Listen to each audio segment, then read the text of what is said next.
Ma'am last turn पे आपने second unit start कर दी थी। लैपलास जो बताया था वो समझ आया लैपलास? Yes ma'am. आपको मैंने आपने देखे होंगे, मैंने नोट्स भी सारे भेज दिए हैं। हाँ मैम, आ गए। ठीक है, तो पूरा उसमें आपका क्या बोलते हैं, ग्राफ थ्योरी भी इंक्लूड है, और उसके बाद में जो अभी हम पढ़ा रहे हैं लैपलास और ट्रांजिट फंक्शंस, ठीक है, किस तरीके से, वो भी मैंने पहले ही आपको भेज दिया है। ठीक है, ठीक है बेटा।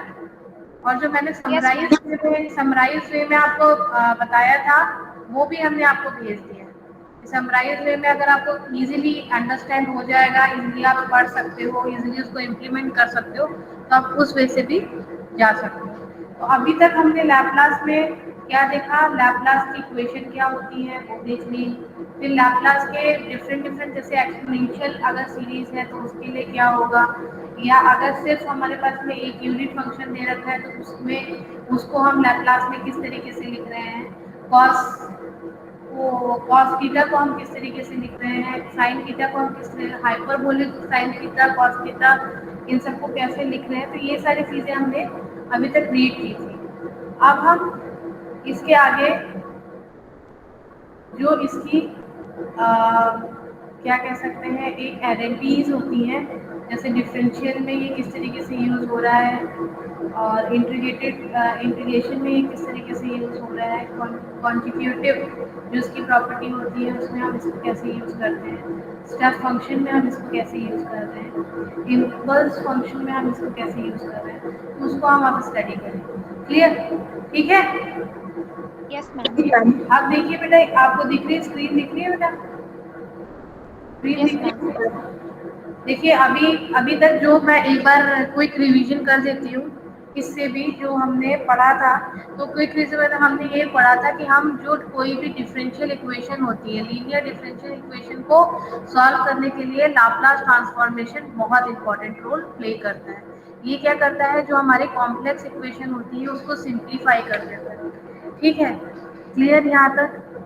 इसका एडवांटेज क्या होता है, ये क्या करता है, यहाँ पे लिखा भी हुआ है, because this method is automatically takes care the initial condition without the necessity of the first determining the general equation, general solution and obtain from its particular solution. ठीक है, हमें उसकी जनरल इक्वेशन निकालने की जरूरत नहीं है। ये क्या करता है, जो उसकी इनिशियल कंडीशन होती है उसके लिए हमारे जो पर्टिकुलर सॉल्यूशन होता है उसी से वो उसको निकाल सकते हैं। मतलब हमें नो नीड टू हमें पहले सॉल्व करें फिर हम उसको पर्टिकुलर सॉल्यूशन बनाएं, देन उसके बाद में हम उसको निकालें। तो ऐसी इक्वेशन जो होती है वो होमोजेनियस डिफरेंशियल इक्वेशन होती है। अब ये देखिए, ये मैंने आपको बताया था कि हम इसको किस तरीके से रिप्रेजेंट करते हैं। तो हम इसको किस तरीके से रिप्रेजेंट करते हैं, इसको हम ft, मतलब क्योंकि टाइम डोमेन पे हम लेते हैं ना, जैसे कि मैंने आपको जब मैंने आपको प्रेजेंटेशन इससे पहले वाले टर्न में बताया था, तो मैंने आपको बताया था कि जो अगर हम टाइम डोमेन में लेते हैं तो हम लैप्लास को लेते हैं, और अगर हम किसी डिस्क्रीट वैल्यू को या ले रहे हैं तो डिस्क्रीट वैल्यू हम किसमें लेते हैं, z ट्रांसफॉर्मेशन में, है ना? बताया था कि नहीं अवंतिका, श्रेयांश, यस बताया मैम। था ना? ठीक है, तो ये इसकी इक्वेशन होती है कि इस फॉर्म में हम इसको रिप्रेजेंट करते हैं। एक लिमिट लगा दी गई है इंटीग्रेटर के ऊपर, 0 टू इन्फिनिटी एफ टी, मतलब एफ टी कोई भी फंक्शन हो सकता है। ये सिंपल आपका यूनिट फंक्शन हो सकता है, कोई कॉस फंक्शन हो सकता है, ये कोई साइन फंक्शन हो सकता है, या कोई सिंपल फंक्शन हो सकता है, कोई हमारी डिफरेंशियल इक्वेशन भी हो सकती है। तो इसको हम रिप्रेजेंट कैसे करते हैं हमेशा, ये मैंने आपको क्वेश्चंस भी लिख लगवाए थे, तब भी बताया था कि integration of infinity to 0 F T E raise to the power minus S T D T. ठीक है, तो इस तरीके से हम इसको रिप्रेजेंट करते हैं। अब इसमें क्या हो रहा है, इसमें जो हमारी टी टाइम है, मतलब टाइम इनिशियल टाइम हमारा टी इज इक्वल टू 0 हो गया, और वो टाइम जो है वो इन्फिनिटी तक जा रहा है। ठीक है, तो फाइनल और इनिशियल टाइम ये हमने यहाँ पे रिप्रेजेंट कर दिया किससे, एफ टी से। ठीक है, क्लियर? यहाँ तक क्लियर है? Yes ma'am. ठीक है बेटा। हम एक बार इसलिए रिवीजन करा रहे हैं ना, क्योंकि हमने वहां पे आपको सिर्फ एक प्रेजेंटेशन बता के शॉर्ट टर्म में आपको समझा दिया था, बट आपको चीजें अब समझ आ रही होंगी। एक बार आपने रीड कर लोगे तो ये बहुत अच्छी तरह से समझ आ जाएगा कि लैप्लास को हम किस तरीके से जो आपके नेटवर्क इक्वेशन है या नेटवर्क फंक्शन है या नेटवर्क है कोई, उसको हम कैसे रिजॉल्व करते हैं with the help of Laplace. इसीलिए लैप्लास बताना जरूरी है, ठीक है। वैसे मैथ्स में आप लैप्लास पढ़ेंगे भी, ठीक है, ब्रीफ में, है ना, ठीक है बेटा। Yes ma'am. आप देखिए बेटा, यहाँ पे देखिए, जैसे कि मैंने आपको सारे बेसिक फंक्शंस बता दिए थे, तो यहाँ पे देखिए जैसे मैंने बेसिक फंक्शन आपको 2-3 करके बताए थे और सब मैंने बोल दिया था कि ये इस तरीके से इसका फंक्शन ये होता है, इसका फंक्शन कॉस का ये होता है, अगर हाइपरबोलिक कॉस है तो इसका फंक्शन ये होगा, हाइपरबोलिक साइन है तो इसका फंक्शन ये होगा। बट यहाँ पे क्या है, इन्होंने जो आपके ट्रांसफॉर्मेशन फंक्शंस हैं उनको क्या किया है, उनको सॉल्व करके आपको बताया है कि किस तरीके से सॉल्व किया गया है। तो ये सारी चीजें हम पढ़ चुके हैं। उससे पहले देखिए, उसके पहले यहाँ पे लिखा हुआ है इनवर्स ऑफ लैप्लास फंक्शन। तो इनवर्स ऑफ लैप्लास फंक्शन क्या होता है, रिवर्स डायरेक्शन में अगर हमारा कोई टाइम डोमेन जा रहा होता है तो हम उसको कैसे रिप्रेजेंट करेंगे, तो that is known as the inverse of Laplace function. तो इसको हम रिप्रेजेंट कैसे करते हैं, जहां पे हम L ले रहे थे, अब यहाँ पे हम L raise to the power -1 ले रहे हैं, ठीक है। उसका कौन सा, एक आपका टाइम डोमेन जिसको हम लैप्लास डोमेन में चेंज कर रहे हैं, तो एस डोमेन को हमने एफ ब्रैकेट में s domain is equals to f t हमें निकालना है। तो यहाँ पे क्या हो जाएगा 1/2 जे, और लिमिट क्या हो जाएगी आपकी, एक आपका रियल और एक होगा आपका इमेजिनरी पार्ट। इसलिए जो लिमिट है आपकी यहाँ पे थीटा और जे ओमेगा प्लस और माइनस से रिप्रेजेंट की गई है, ठीक है।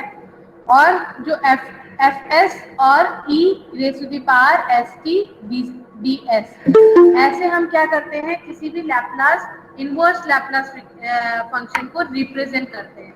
अब ये जो एफ एस दिख रहा है ना, ये कोई हमारा फंक्शन होगा, ये कोई भी हो सकता है, ये एक आपकी ट्रांसफर इक्वेशन भी हो सकती है, ये साइन फंक्शन भी हो सकता है, ये कॉस फंक्शन भी होगा। तो जहां पे भी हमें लैप्लास सॉल्व करना होता है तो हम इसी तरीके से उसको सॉल्व करते हैं, ठीक है। क्लियर यहाँ तक, यहाँ तक क्लियर है। यस अब मैम। अच्छे कर, ठीक है बेटा, समझ आ रहा है, कहीं पे नहीं आए तो प्लीज आस्क मी, है ना, पूछ लीजिएगा। अब देखिए बेटा, यहाँ पे Laplace transformation of some basic function, ये सारी चीजें हम आपको बता चुके हैं। जैसे कि यूनिट स्टेप फंक्शन, मतलब आप मान लीजिए कि कोई आपका फंक्शन है जो कि आपका एस और वाई डोमेन में लाई करता है, तो एस जो हमारा एक्स डोमेन है उसको टी से रिप्रेजेंट किया है, एंड वाई डोमेन को हमने एफ से, फ्रीक्वेंसी से या फंक्शन से रिप्रेजेंट किया है। मान लीजिए जो आपका फंक्शन है वो आपका क्या है, 1 है। तो यूनिट स्टेप फंक्शन ये बहुत इंपॉर्टेंट है, आपको सिर्फ ग्राफ दिया जाएगा, आपको उससे लैप्लास इक्वेशन निकालनी होती है, इसलिए इसको बताना जरूरी है। तो यूनिट स्टेप फंक्शन में क्या हो रहा है, यूनिट स्टेप फंक्शन को हम डिनोट कर रहे हैं यूटी से। तो यूटी क्या है हमारा, यूटी इज इक्वल्स टू 1 है।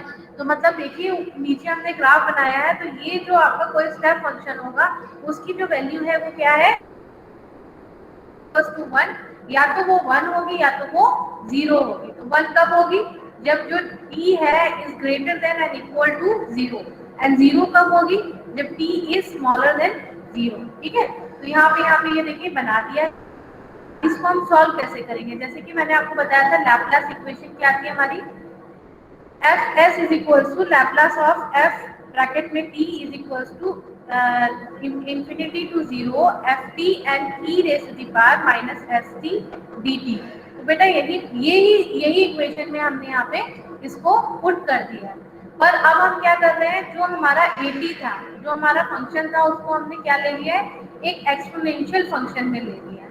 तो यहाँ पे देखिए, यहाँ पे लिखा हुआ है आपका इंफिनिटी से 0, ये जो जा रहा है हमारा इंटीग्रेशन जा रहा है, और यहाँ पे आ गया आपका e minus a t into e raise to the power minus S T D t.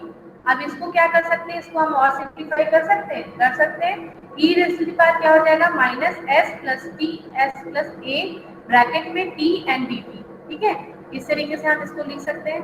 अब हम इसको क्या करेंगे, इसका हम क्या करेंगे, इंटीग्रेशन करेंगे।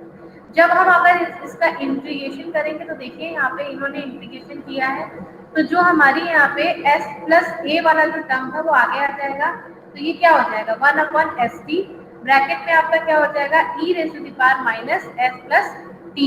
अब ये इन्फिनाइट से 0 जाएगा तो उसकी वैल्यू क्या हो जाएगी 1 हो जाएगी, तो हमारा जो आंसर आएगा वो क्या आ जाएगा 1/s प्लस टी। तो हमें एक चीज यहाँ पे समझ आ गई कि कोई भी हमारा यूनिट स्टेप मतलब एक एक यूनिट बढ़ रहा है, यूनिट स्टेप फंक्शन होगा तो उसकी वैल्यू क्या होती है 1/s प्लस ए। s प्लस ए मतलब वो a जो है वो कितने भी यूनिट हो सकता है, जैसे कि इसमें यहाँ पे 1 दिया है तो s प्लस 1 हो जाएगा, जैसे 2 यूनिट बढ़ा है तो क्या हो जाएगा s प्लस 2 हो जाएगा, 3 यूनिट बढ़ा है तो यहाँ पे क्या हो जाएगा s प्लस 3 हो जाएगा। यहाँ तक क्लियर है, यहाँ तक क्लियर है बेटा? Yes, ma'am. अब देखिए बेटा, अब वही बोल रहा है कि अब ये तो हमने यहाँ पे जो निकाला था वो एक्सप्लेनेशन में हमने क्या लिया था, हमने यहाँ पे लिया था -80। अब यहाँ पे हम क्या ले रहे हैं +80। जब अगर हम e raise to the power 80 लेते हैं तब क्या हो जाता है, जहाँ पे यहाँ पे प्लस था वहां पे क्या हो जाएगा माइनस हो जाएगा, तो इसकी वैल्यू क्या आएगी 1/s माइनस ए। मीन्स अगर e raise to the power -80 या कहीं पे अगर मेंशन है तो उसको हम क्या लिखते हैं लैप्लास में 1/s प्लस ए। ठीक है, अगर e raise to the power 80 कहीं पे अगर लिखा हुआ है तो वहां पे हम यहाँ क्या लिखते हैं 1/s माइनस ए। ठीक है, जो नेगेटिव होगा उसके लिए पॉजिटिव वैल्यू होती है, जो पॉजिटिव होता है इसके लिए नेगेटिव वैल्यू होती है एक्सपोनेंशियल फंक्शन के लिए। क्लियर बेटा, क्लियर हुआ यहाँ तक? Yes, ma'am. आप देखिए बेटा, जैसे कि मैंने आपको यहाँ जो हमने स्लाइड बताई थी तो उसमें मैंने डायरेक्ट बता दिया था कि जो अगर कोसाइन कोई फंक्शन होगा तो उसकी वैल्यू होती है s/s² प्लस ओमेगा स्क्वायर। यहाँ पे देखिए इन्होंने इसको सिंप्लीफाई करके कि किस तरीके से लैप्लास इक्वेशन को हमने सिंप्लीफाई किया, मतलब इसको हमने कैसे सॉल्व किया है। तो हम क्या करते हैं, हमें पता है फॉर्मूला लैप्लास का, देखिए यही इक्वेशन हमने लिखी हुई है। यहाँ पे एफ टी जो फंक्शन है, अब क्या आ गया यहाँ पे एफ टी की जगह पे कॉस आ गया। देखिए यहाँ पे एफ टी की जगह पे क्या आ गया कॉस ओमेगा टी, है ना? ठीक है, ठीक है यहाँ तक ठीक है कि नहीं? Yes, बताइए। आप देखिए हमें एक चीज पता है कि कॉस ओमेगा टी को हम एक्सपोनेंशियल फंक्शन में कैसे लिखते हैं, e raise to the power j omega t plus e raise to the power minus j omega t upon 2, ये इसका एक्सपोनेंशियल फॉर्म होता है। तो कुछ नहीं किया इन्होंने, ओमेगा जो आपका कॉस ओमेगा t था उसको हमने इस तरीके से रिप्रेजेंट कर दिया है।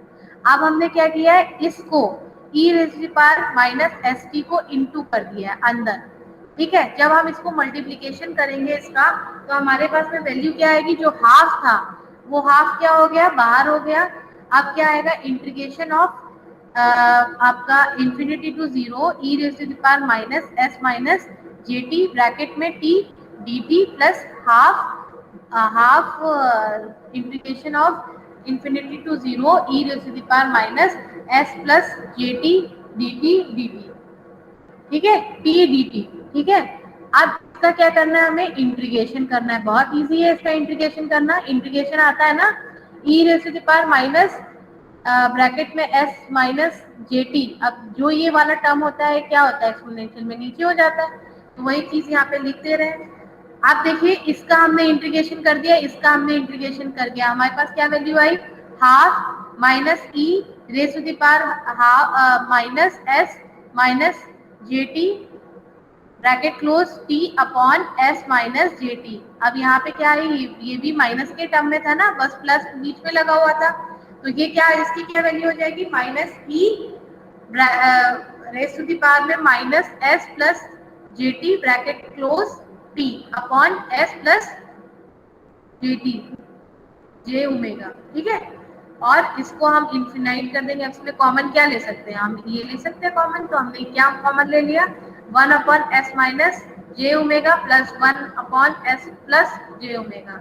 तो इसकी क्या वैल्यू आएगी, इसको हम सॉल्व करेंगे तो हमारे पास में क्या आ जाएगा, s/s² प्लस ओमेगा स्क्वायर। ठीक है, ये चीज मैंने आपको डायरेक्ट बताई थी। कल परसों जो लेक्चर हुआ था, जब भी फ्राइडे को, तो मैंने इसको डायरेक्ट बता दिया था कि अगर कहीं पे भी cos ओमेगा टी कहीं आता है तो उसकी वैल्यू होती है s/s² plus omega square. Clear यहाँ तक अवंतिका? Yes, ma'am. ठीक है बेटा, क्लियर हुआ कि नहीं? ठीक है, अब देखिए वैसे ही यहाँ पे इन्होंने साइन का टर्म निकाल दिया। साइन में क्या किया इन्होंने, साइन को वैसे ही जो हमारा एफ टी वाला फंक्शन था उसकी जगह हमारा साइन ओमेगा टी आ गया। अब साइन ओमेगा टी में हमने इंटीग्रेशन लगा दिया, इंटीग्रेशन हमने लगाया है इन्फिनिटी टू जीरो। ये क्या हो जाएगा, इसको हम कैसे लिखेंगे, infinity to integration of zero sine omega t e s T D T. ठीक है, अब इसको हम सॉल्व कर देंगे। जैसे कि हमने आपको बताया था कोसाइन का जो आपका एक्सपोनेंशियल फॉर्म होता है वो ऊपर लिखा है, तो उसी तरीके से हम साइन का भी एक्सपोनेंशियल फॉर्म लिख देंगे। तो साइन का एक्सपोनेंशियल फॉर्म क्या होता है बेटा, e raise to the power j omega t minus e raise to the power minus j omega t upon 2j। ठीक है, डी टी। अब हम क्या कर रहे हैं, इसको इनटू कर दे रहे हैं, किसको, e raise to the power minus S t को इसमें मल्टीप्लिकेशन कर दे रहे हैं। जब हम इसका मल्टीप्लिकेशन कर देंगे तो वैल्यू क्या आएगी, जो कॉमन है 1/2j, ये कॉमन है, इसको हमने अलग कर दिया। जो ब्रैकेट में वैल्यू आएगी वो क्या आएगी, इन्फिनिटी टू जीरो आपका E raise to the power minus S minus J T D T, ये फिर minus integration of zero infinite zero E raise to the power minus S plus J T D T और bracket close T D T. ठीक है, इसका हम अब क्या कर रहे हैं, इंटीग्रेशन निकाल दे रहे हैं। इंटीग्रेशन हमने निकाला तो हमारे पास में वैल्यू क्या आई, 1/2j ब्रैकेट में minus e raise to the power s minus J t upon s minus j omega plus e raise to the power minus J t S plus j omega bracket close और upon s plus j omega. ठीक है, अब इसमें हमारा common क्या आ रहा है, common आ रहा है हमारा 1/s minus j omega minus 1/s plus j omega. अब इसको हम कैसे लिख सकते हैं, इसको लिख सकते हैं omega upon S square plus omega square. Means अगर कहीं पे भी साइन ओमेगा टी आता है तो हम उसको डायरेक्ट, अगर हमें लैप्लास में उसको करना है तो उसकी वैल्यू क्या हो जाएगी, omega upon S square plus omega square. ठीक है, यहाँ पे देखिए, यहाँ पे जो हमारी कॉस ओमेगा टी की क्या वैल्यू थी, S upon S square plus omega square, तो यहाँ पे क्या हो जाती है, omega upon S square plus omega square. Clear? ठीक है, ठीक है यहाँ तक। अब देखिए बेटा, यहाँ पे दे रखा है कि अगर हमारा एक transformation of linear combination, linear combination का ट्रांसफॉर्मेशन हम कैसे निकालते हैं, कुछ नहीं करते हैं, लैप्लास हमें किसका करना है, ए f1 ब्रैकेट में t plus b f2 bracket में t इज इक्वल्स टू क्या हो जाएगा हमारा, हम यहाँ पे फिर से वही इन्फिनिटी टू जीरो वाली लिमिट लगा देंगे और ब्रैकेट में क्या लिख देंगे, a f1 t plus b f2 t और एक्सपोनेंशियल में क्या आ जाएगा, e raise to the power minus st dt। ठीक है, अब इसको हमने क्या किया, इन दोनों को अलग कर दिया, इसको अलग किया तो क्या आ जाएगा हमारा f, ये वाला जो टर्म था f1 वाला टर्म एक साथ आ गया st के साथ और f2 वाला टर्म भी st के साथ में आ गया। अब हम क्या कर रहे हैं, इसका लैप्लास निकालना है। जब हम निकालेंगे तो हमारे पास वैल्यू क्या आ जाएगी, a f1s plus b f2s। ठीक है, ठीक है, क्लियर बेटा? Yes, ma'am. यहाँ तक क्लियर है? किसी को प्रॉब्लम हो तो बताइए। देखिए, आप देखिए हाइपरबोलिक, ये मैंने डायरेक्ट आपको बता दिया था, हाइपरबोलिक और कोसाइन और हाइपरबोलिक साइन। कोसाइन में क्या हो जाता है, जैसे कि वहां पे वैल्यू क्या थी हमारी, s upon S square plus omega square, यहाँ पे क्या होता है, सिर्फ माइनस साइन आ जाता है। साइन में भी यहाँ पे माइनस साइन आ जाता है, ठीक है, और वैल्यू सेम रहती है। अब ये इसको सॉल्व करके यहाँ पे इन्होंने दिखा दिया है। सॉल्व कैसे किया है, बिल्कुल वही तरीका। कोसाइन दे रखा है तो कोसाइन की वैल्यू यहाँ पे हमने एक्सपोनेंशियल फॉर्म में लिख ली है। तो इस एक्सपोनेंशियल फॉर्म को अगर हम सॉल्व करेंगे तो हमारे पास में आंसर आएगा S upon S square minus omega square, और साइन के लिए भी वैसे ही omega upon S square minus omega square. तो अगर कहीं पे हाइपरबोलिक बताया गया है, मतलब साइन के आगे h और कॉस के आगे अगर h लगा हुआ है, तो उसकी जो वैल्यू हम निकालेंगे उसकी वैल्यू क्या हो जाती है, इंस्टेड ऑफ प्लस यहाँ पे हम यहाँ पे माइनस माइनस कर देते हैं और सारे टर्म सेम है। S upon S square plus omega square होता था सिर्फ कॉस ओमेगा टी में। अब ये हाइपरबोलिक है तो यहाँ पे प्लस की जगह पे माइनस आ गया। साइन में भी सिमिलरली प्लस की जगह पे माइनस आ गया, वही वैल्यू है, ठीक है। ठीक है, यहाँ तक क्लियर है रश्मि अवंतिका? हाँ बेटा, क्लियर है यहाँ तक? आगे बढ़े? Yes, ma'am. ठीक है बेटा। और अब देखिए, आपको यहाँ पे फंक्शन दे रखा है f T is equal to t n minus one. अब टी एन माइनस वन को हमें क्या करना है, कैसे हम इसको लिखेंगे? तो टी एन माइनस वन को हम क्या करते हैं, ये मैं आपको बता चुकी हूँ, बट मैंने आपको डायरेक्ट बताया था कि इसमें क्या होता था, कॉम्बिनेशन हो जाता था ऊपर upon S square s raise to the power n हो जाता था। ये मैं आपको डायरेक्ट बताया था, बट इसमें देखिए सिंप्लीफाई किया है। सिंप्लीफाई कैसे किया है, हम लैप्लास ले रहे हैं किसका, टी एन माइनस वन का। अब हम क्या कर रहे हैं, वही हम सेम काम करेंगे, इंटीग्रेट कर देंगे 0 टू इन्फिनिटी, और यहाँ पे हमने क्या लिख दिया है, टी एन माइनस वन, और यहाँ पे e raise to the power minus S T D T, ठीक है। अब यहाँ पे क्या होगा, हमने यहाँ पे क्या किया है, यहाँ पे हमने एस डी टी हमने एक बार इंटीग्रेशन ले लिया तो ये आया, बट हमने इसका फर्दर इंटीग्रेशन हो जाता है। तो फर्दर इंटीग्रेशन हमारा क्या होगा, half integration of n minus one e raise to the power n minus two e raise to the power minus S T D T, ठीक है। आप क्या कर रहे हैं, ये जो टर्म था इसको सिंप्लीफाई करके हमने यहाँ पे क्या लिख दिया, n minus one s T, और फिर इंटीग्रेशन किया किसका, इन्फिनाइट टू जीरो से n minus two e raise to the power n minus. अब ये देखिए, ये एक्सपोनेंशियल सीरीज बन, मतलब एक कॉम्बिनेशन जो आपका निकालते थे उसकी सीरीज बन गई। तो इसको हम क्या लिख सकते हैं, n minus one s minus two and so on, ये जाती रहेगी। तो इसको हम क्या लिख सकते हैं, factorial of n minus one upon S square, s raise to the power n, sorry s raise to the power n, ठीक है। क्लियर बेटा? ठीक है, तो इसको इस तरीके से रिप्रेजेंट करते हैं। आप देख लेते हैं इससे इसकी कुछ few important theorems related to Laplace equation. तो सबसे पहले जो हमारी इक्वेशन आती है वो आती है डिफरेंशियल थ्योरम। अब ये डिफरेंशियल थ्योरम क्या होती है, डिफरेंशियल थ्योरम सेज कि हम क्या करते हैं, जो y मतलब capital Y s is the transform of small y t का, ठीक है। तो इसको हम क्या लिखते हैं, dt dy अपॉन dt, है ना।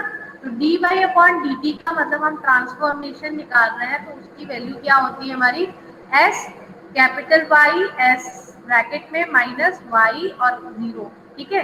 अब इसको हम सिंप्लीफाई कैसे करते हैं, सिंपल हम क्या कर रहे हैं, इंटीग्रेशन डिफरेंशियल निकाल रहे हैं। तो डिफरेंशियल क्या था हमारा, dy अपॉन dt। तो इसमें हमने क्या किया, लिमिट लगा के इन्फिनाइट से 0 dy upon dt e raise to the power minus S t dt। अब क्या किया है, अब हमने इसको इंटीग्रेट कर दिया, इंटीग्रेट करके हमारे पास में वैल्यू क्या आई, E raise to the power minus S T Y, और यहाँ पे लिमिट जो आएगी हमारी कितनी आएगी, इंफिनिटी टू 0। अब हम इसको क्या कर रहे हैं, प्लस, ठीक है, ये तो इसका आ गया, y का आ गया, प्लस क्या हो गया, s के लिए s, फिर क्या आ गया हमारा, differential sorry integrated of integrated of ये क्या हो जाएगा, infinity to zero E raise to the power minus S T y d T. ठीक है, तो ये क्या हो जाएगा, इसको पहले हम क्या लिख दे रहे हैं, यहाँ पे हमने लिख दिया s y d t minus y bracket में जीरो। ठीक है, ठीक है, इंटीग्रेटेड पार्ट किया। अब डिफरेंशियल, अब इंटीग्रेटेड थ्योरम में क्या करते हैं, इंटीग्रेटेड थ्योरम की क्या वैल्यू होती है, हम डायरेक्ट भी लिख सकते हैं 1/s वाई ब्रैकेट में s, इसको डायरेक्ट भी लिख सकते हैं, पर इसको सॉल्व करके यहाँ पे दिखाया है कि किस तरीके से ये वैल्यू आई है। तो हमने क्या किया, हमें क्या निकालना है, Laplace of integration of d zero Y T D T. ठीक है, इसका लैप्लास निकालना है। तो हमने क्या किया, लैप्लास में आपको पता ही है, जो आपका एफ टी वाला जो टर्म होता है उसको लिख देते हैं e raise to the power minus S t के साथ में, तो माइनस यहाँ पे e raise to the power minus S t लिख दिया। ब्रैकेट में हमने क्या लिखा है, टी से जीरो की लिमिट लगा दी, वाई टी डी टी और ब्रैकेट क्लोज डी टी। ठीक है, अब हमने क्या किया, इसको सिंप्लीफाई किया।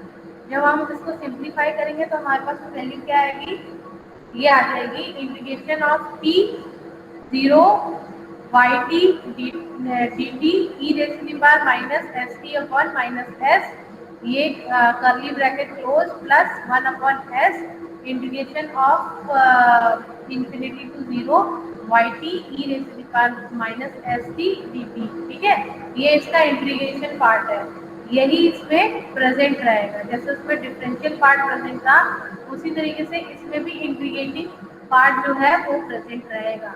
ठीक है, तो इंटीग्रेटिंग पार्ट हमारा क्या है, 1/s infinite to zero Y T E raise to the power minus S T D t is equal to क्या हो जाएगा, ये हमारा 1/s capital Y S T. ठीक है, ये हमारी हो गई इंटीग्रेशन थ्योरम। अब इसकी इनिशियल वैल्यू थ्योरम क्या होती है, initial value means initial value जो हमारी थी, तो हम क्या करेंगे, इफ dt जो है उसको हम फर्स्ट डेरिवेटिव ले लें, वो क्या होगी, जो फर्स्ट उसका डेरिवेटिव होगा वो क्या होगी, उसकी इनिशियल वैल्यू होगी। लास्ट वैल्यू के लिए जो उसका लास्ट वेरिएबल होगा उसकी फाइनल वैल्यू होगी। ठीक है, तो इनिशियल वैल्यू के लिए हमने यहाँ पे क्या किया है, लिमिट को लगा दिया है t is equal to zero F t के लिए। ये हमारा क्या हो जाता है, limit s infinite s f greater f n ब्रैकेट में एस टी। अब हम इसको सिंप्लीफाई कैसे करेंगे, ये हमने निकाल के, हमारी जो वैल्यू आएगी वो एस और कैपिटल एस एफ और डी टी आएगी, पर हम इसको सॉल्व कैसे कर रहे हैं, तो इस तरीके से हमने इसको सॉल्व किया है। हमें क्या चाहिए, हमें इनिशियल वैल्यू चाहिए, तो हमने यहाँ पे एफ टी डी टी, इतना आपके सिलेबस में नहीं है, ये ना आपके सिलेबस में सिर्फ आपको इसका यूज करना बताया गया है, इसका डेरिवेशंस नहीं है, इसका यूज करना बताया गया कि how to use this Laplace transform in your networks, in your implicit functions, in your step functions, बस इतना इनफ है।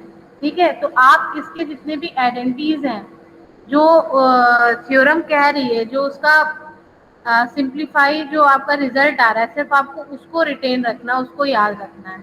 इतनी बात क्लियर है अवंतिका? Yes, ma'am. ठीक है, तो इतना आपको पढ़ना नहीं है, ये इज इक्वल टू ये होता है इनिशियल वैल्यू में, बस आपको इतना ही याद रखना है। अगर आपको सिंप्लीफाई देखना है तो ये इस तरीके से सिंप्लीफाई है। फाइनल वैल्यू के लिए जो आपकी वैल्यू आती है वो क्या आ जाती है, limit D infinity F T. देखिए यहाँ पे क्या था, d is equal to zero था, देखिए d is equal to zero, sorry कहाँ गया, यहाँ पे देखिए हमने यहाँ पे e जो t को ले रखा था वो जीरो ले रखा था, यहाँ पे हमने t को क्या ले रखा है, इन्फिनाइट ले रखा है फाइनल वैल्यू के लिए। तो फाइनल वैल्यू थ्योरम हमारी क्या कहती है कि लिमिट अगर e t raise to the power infinite F T हो, तो उसकी जो हमारी लैप्लास के टर्म में हम उसको कैसे लिखेंगे, limit s is equal to zero S capital F S, ठीक है, ब्रैकेट में s। तो ये जो होता है ये हमारी फाइनल वैल्यू होती है। अभी देखिए इसको हम यूज करेंगे, अभी हम नेटवर्क जब पढ़ेंगे ना तो हम इसी आइडेंटिटी को डायरेक्ट यूज करेंगे, इसलिए इसको याद रखना बहुत ज़्यादा ही ज़रूरी है। ठीक है, अब देखिए यहाँ पे देखिए टाइम डिस्प्लेसमेंट थ्योरम। अब टाइम डिस्प्लेसमेंट थ्योरम क्या होती है? Laplace of F D minus capital D is equals to E raise to the power minus S T F bracket में एस। ठीक है, ये जो होती है ये टाइम डिस्प्लेसमेंट, मतलब क्या हो रहा है कि जो हमारा टाइम दिया गया था अब वो क्या हो रहा है, उस टाइम पे नहीं है, उसका जो टाइम फंक्शन है वो क्या हो गया है, डिस्प्लेस हो गया है। ठीक है, the function of F B minus capital D is the function F T. ठीक है, ये क्या हो रहा है, डिस्प्लेस बाय द टी। अगर कुछ वो क्या हो रहा है, अपने टाइम डोमेन से डिस्प्लेस हो रहा है, तो उसकी वैल्यू क्या हो जाती है, E raise to the power E exponential of S T minus S T और एफ एस फंक्शन।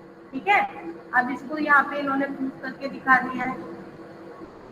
अब देखिए एक क्वेश्चन हम देखते हैं कि जैसे क्वेश्चन कैसे पूछे जाते हैं। Obtain the Laplace transform of E raise to the power minus theta T, और यहाँ पे क्या लिखा हुआ है, कॉस ओमेगा टी। अब इसकी वैल्यू को हमें निकालना है।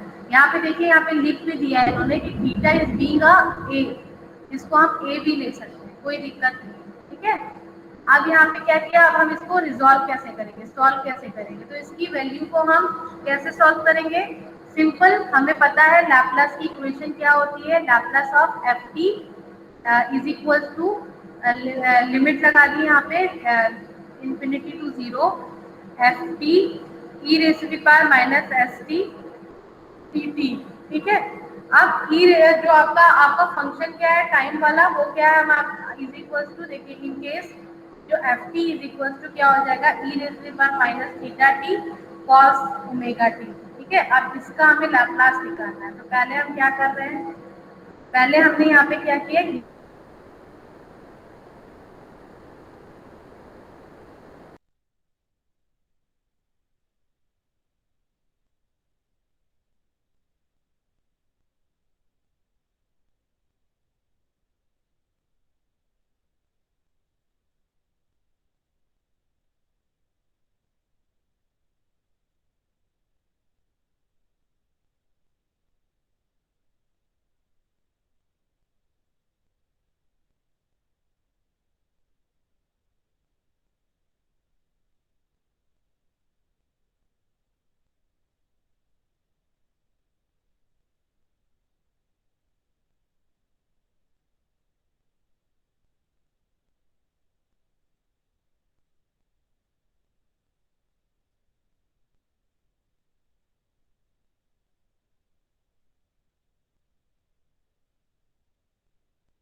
अवंतिका मेरी आवाज आ रही है बेटा? यस मैम, आ रही है। वो क्या कब सिग्नल चला गया, अभी चला गया? वही मैम, जब आप क्वेश्चन एक्सप्लेन कर रही थी। अच्छा, तो अगर नेट नहीं आता है तो फिर यहीं से कैरी ऑन करेंगे आगे। ठीक है, ठीक है मैम। क्वेश्चंस। ठीक है, अभी तक जितना बताया बेटा समझ आया कि नहीं आया? इसके बाद में हम क्या देखेंगे, fractional partial fractional expression method क्या होता है। ये बहुत इंपॉर्टेंट है, इसी से अभी हम आगे रूट्स निकालते हैं, पोल्स और जीरोस। आप लोगों ने पढ़ा नहीं होगा, आगे हम जब अभी इसको इम्प्लीमेंट करेंगे तो ये बहुत इंपॉर्टेंट रोल प्ले करता है, ठीक है। तो इसको F T is equal to M S upon N S से रिप्रेजेंट करते हैं। तो ये सारी चीजें हम अभी पढ़ेंगे बाद में, ठीक है। देख लेते, वेट कर लेते थोड़ा, अगर नेट आ जाता है तो कैरी ऑन करते हैं, अदरवाइज फिर नेक्स्ट टर्न में आगे से क्लास स्टार्ट करते हैं, ठीक है बेटा। ठीक है मैम। 5 मिनट वेट करिए, देखिए आता है तो करते हैं स्टार्ट।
चलिए नेक्स्ट टर्न में हम कैरी ऑन करते हैं आगे, ठीक है बेटा। आप लोग अपनी अटेंडेंस चैट बॉक्स में दे दीजिए प्लीज, अटेंडेंस चैट बॉक्स में दे दीजिए। अवंतिका, आवाज आ रही है बेटा मेरी? Yes ma'am. हाँ बेटा, चैट बॉक्स में अटेंडेंस ड्रॉप कर दीजिए, ठीक है। नेक्स्ट टर्न में हम आगे प्रोसीड करेंगे, क्लियर।